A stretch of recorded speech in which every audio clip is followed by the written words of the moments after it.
అందరికీ నమస్కారం. Learning about nature ఛానల్కి మీ అందరికీ స్వాగతం. ఈరోజు మనం గోమహత్యంలో చివరి భాగం గురించి తెలుసుకుంటున్నాం.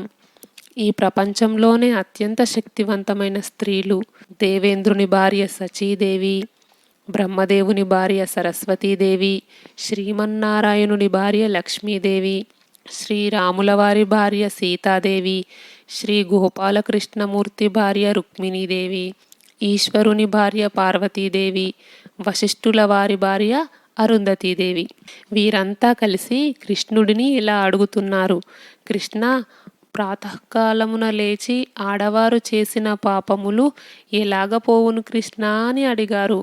అప్పుడు కృష్ణుడు ఇలా సమాధానం చెప్తున్నాడు: ప్రొద్దుటే లేచి శుచిగా స్నానం చేసి గోమహత్యం పఠించుకుంటే సకల పాపములు, అంటు కలిపిన పాపము, ముట్టు కలిపిన పాపము, బంగారము దొంగిలించిన పాపము, ఎరిగి ఎరగక చేసిన పాపములు, సకల పాపములు నశిస్తాయి. అప్పుడు ఈ గొప్ప స్త్రీలందరూ మధ్యాహ్న కాలమునందు పఠిస్తే ఏం ఫలితం వస్తుంది కృష్ణ అని అడిగారు. అప్పుడు కృష్ణుడు ఇలా సమాధానం ఇస్తున్నాడు: మధ్యాహ్న సంధ్యాకాలంలో శుచిగా గోమహత్యాన్ని పఠిస్తే సహస్ర గుళ్ళలో దీపారాధన చేసిన పుణ్యము, 100 గోవులు దానం చేసిన పుణ్యముతో పాటు జన్మాంతరం 5వ ఇస్తుంది.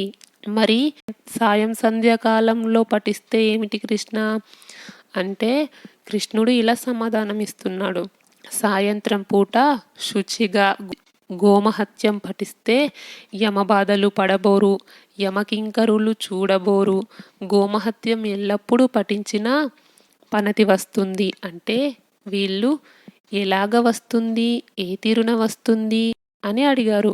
అప్పుడు శ్రీకృష్ణ భగవానుడు ఇలా చెబుతున్నాడు: కనకాంబరాలతో కదులుతూ అంటే బంగారు నగలు ధరించి, తులాభారాలతో తులతూగుతూ అంటే మన పాపపుణ్యాలను సరిచేస్తూ, తన భర్తను తలుచుకొని, తన పుత్ర పుత్రిక పౌత్రులను తలుచుకొని, మిత్రులను బంధువులను అందరికీ పనతి పుణ్యలోకాలను ఇస్తుంది.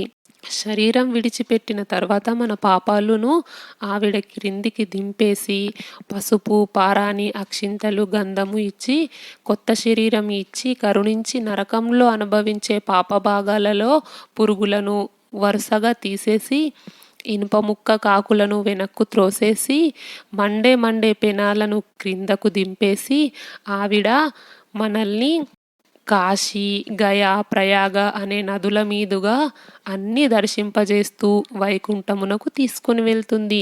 ఇది విన్నవారికి విష్ణులోకము, చెప్పిన వారికి పుణ్యలోకము. ఈ గోమహత్యం ఈ రోజుతో చివరి భాగం.